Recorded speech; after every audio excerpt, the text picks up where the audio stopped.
అరే మీ అమ్మనో మీ అక్కనో మీ చెల్లినో ఇట్లా పిలిచిందని చూపిస్తే నువ్వు ఊరుకుంటావా? తెలంగాణలో రాళ్లతోనే కాదు, అసలు యాక్చువల్ గా ఆడవాళ్ళ జోలికి వస్తే తలలు నరుకుతారు రా భయ్, తలలు నరికేస్తారు, నాలుకలు కోసేస్తారు తెలంగాణలో. బిడ్డ మా చెల్లెల మీద అపాడం వేస్తావా, మా అక్క మీద అపాడం వేస్తావా, మా అమ్మ మీద అపాడం వేస్తావా, కొడుక చూసినవారా కొడుక రారా అని తలకాయని పడకాల వాటి గీసి రపరప కోసి పాడేంటారు, లేకపోతే నరికి పాడేంటారు. అవి చేసి తెలంగాణలో ఏదో రాయి వేసినంత మాత్రం నువ్వు అర్థం మరిగిపోయింది భయ్. కానీ తెలంగాణ గుండె కలిగిపోలేదా?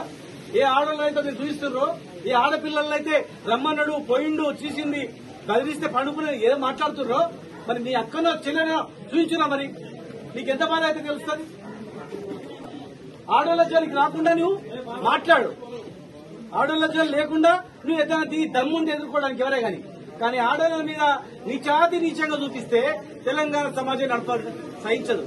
మీరు పడుతూ నింటది ఒక పూట ఉపాసం ఉంటారు, కానీ ఇలాంటి చెడ్డది కుటుంబ సభ్యుల ఆడవాళ్ళ మీద వచ్చిందంటే ఎవరు ఊరుకోండి తెలంగాణలో. మీకు అలవాటు. నిన్న ఏదో మహా న్యూస్ మీద ఏదో దాడి చేసిరని చెప్పి పాపం చాలా చాలా కన్నీరు గారుస్తున్నారు. చంద్రబాబు నాయుడు గారు, వారి మంత్రివర్గ సహచరులు, ఇక్కడ వారి శిష్యులు, వారి శిష్యవర్గం మంత్రివర్గ సహచరులు. కానీ మేము ఒకటి చాలా స్పష్టంగా చెప్పదలుచుకున్నాం,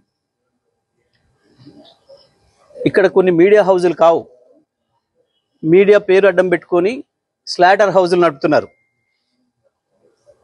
స్లాటర్ హౌజులు నడుపుతున్నారు, ఇవి మీడియా హౌజులు కావు, స్లాటర్ హౌజులు. కొన్ని 2-3 స్లాటర్ హౌజులు ఉన్నాయి. కేసీఆర్ని ఎట్లా చంపాలి, కేటీఆర్ని ఎట్లా చంపాలి వ్యక్తిత్వాన్ని అని చెప్పి అదే పనిగా దాడులు చేస్తున్నారు. నిజమే, మీ చేతుల్లో ఆయుధాలతో మీరు దాడి చేద్దామని అనుకుంటే లక్షలాది మంది కేసీఆర్ అభిమానులు చూస్తూ కూర్చోరు. వాళ్ళ చేతుల్లో ఉన్న ఆయుధాలకు వాళ్ళు కూడా పని చెప్తారు. నిన్న జరిగింది దాడి కాదు, నిరసన మాత్రమే. నేను దాడి మొదలు పెడితే అట్లా ఉండదు. కానీ మొదలు పెట్టమని మాత్రం అనుకోకండిగా, మొదలు పెట్టమని అనుకోకండిగా. మా సహనానికి కూడా పరీక్ష అయిపోయింది. నోటికొచ్చిన పద్ధతుల్లో మీకు ఇష్టం వచ్చిన బూతులు మాట్లాడుతూ మేము మీడియా అని చెప్పి మేము రాస్తామని మాట్లాడితే ఎవడుకుంటాడురా, ఎందుకుంటాడురా? ఇప్పటికైనా నేను చెప్తున్నా, మహాన్యూస్ యాజమాన్యం వెంటనే కేసీఆర్కు కేటీఆర్కు క్షమాపణలు చెప్పాలి, చెంపలేసుకోవాలి. లేదంటే ఎవడిని వదిలిపెట్టాం. మీడియా ముసుగులో దాచుకుందాం అనుకుంటున్నారేమో, లేదా చంద్రబాబు రేవంత్ రెడ్డి కాపాడతారనుకుంటున్నారేమో. ఎక్కడ ఉన్నా ఎక్కడ దాచుకున్నా బిన్ లాడెన్ వెతికినట్టు వెతికి పట్టుకొని మీ పని చేస్తాం. ఒక్కడిని కూడా వదిలిపెట్టాం. ఒక పథకం ప్రకారమే ఈ దుర్మార్గానికి పూనుకుంటున్నారు. గత సంవత్సరాల కాలంగా ఓపిక పడతా ఉన్నాం. ఈ వంక పెట్టి ఆ వంక పెట్టి ఓ స్లాటర్ హౌస్లను పెట్టుకొని ఇక్కడ డ్రామాలు ఆడుతున్నారు. ఎవరి గురించి మాట్లాడుతున్నారు? తన ప్రాణాన్ని అడ్డం పెట్టి తెలంగాణ సాధించిన కేసీఆర్ గురించి మాట్లాడతారా మీరు? ఏమనుకుంటున్నారు? మీ బల్పులేంది, మీ అహంకారాలేంది? కేవలం ఇది తెలంగాణని ఆంధ్ర నుంచి విడదీసిండు అన్న కక్షతోని సంవత్సరాల కాలంగా మీ చెంచగాన్లు వచ్చారు. ఇక్కడ ప్రభుత్వంలో ఒకరిద్దరు నీచులు ప్రభుత్వాన్ని ఏలుతున్నారు. మా బాబు చెంచాలు, మా చెంచాలు అనుకుని విర్రవీగుతున్నారు.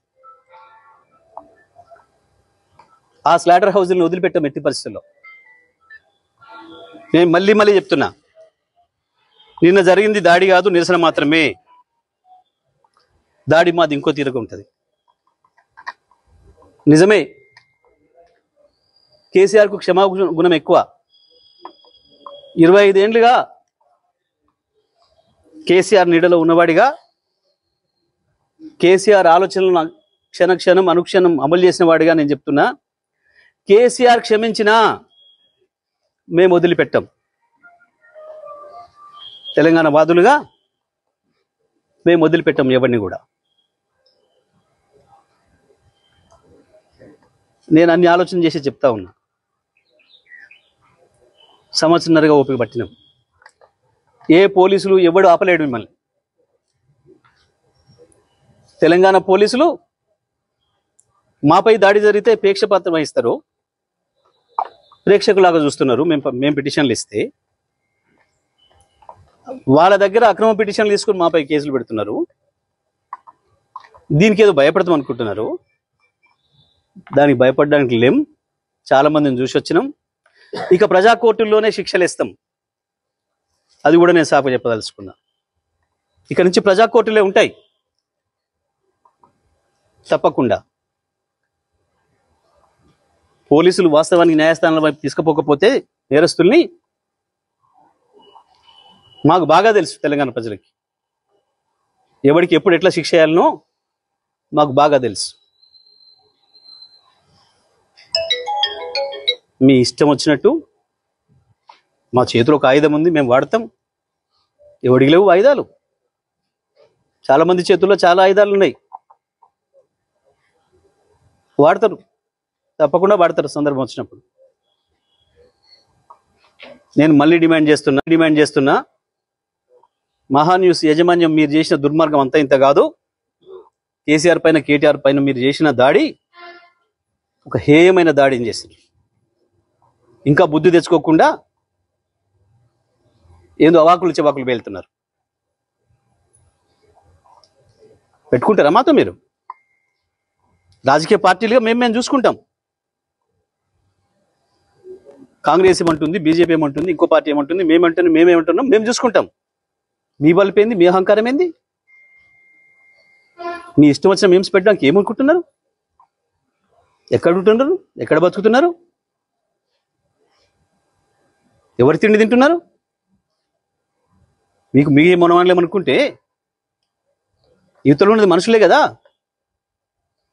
లక్షలాది కోట్లాది మంది ప్రజల హృదయాల్లో స్థానం సంపాదించుకున్న నాయకుడి గురించి కదా మీరు మాట్లాడుతుంది. మాకు రావా? మాకు తెలియదా? మా త్యాగాలు చేసిన చరిత్ర మాకు లేదా? మళ్ళా కొంతమంది త్యాగాలు చేస్తాం, ఏమవుతుంది? ఉంటారా?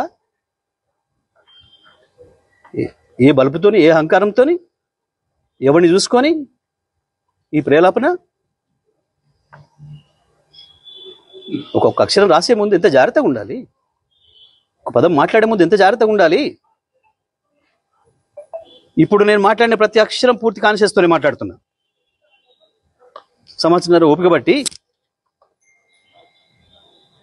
కేసీఆర్ మీద, కేటీఆర్ మీద మీరు నిన్న మొన్న చేస్తున్నది ఏంది? నీది మీడియానా? నీది మీడియా హౌస్ కాదు, స్లాటర్ హౌస్. ఇంకా 2-3 కూడా ఉన్నాయి దాంతోపాటు స్లాటర్ హౌస్. చెప్తాం, తప్పకుండా అందరి సంగతి చెప్తాం. ఎవరిని వదిలిపెట్టాం, ఎంతవరకైనా చూస్తాం. మేము ఇదే పద్ధతి కొనసాగిస్తామని కనుక మీరు అహంకారంతో పోతే మా పద్ధతులు మాకు కూడా ఉన్నాయి. తప్పకుండా ఈ స్లాటర్ హౌస్లో పనిపడతాం. ఎట్లా ప్రజలతో శిక్ష పెంచాలో వేయిస్తాం.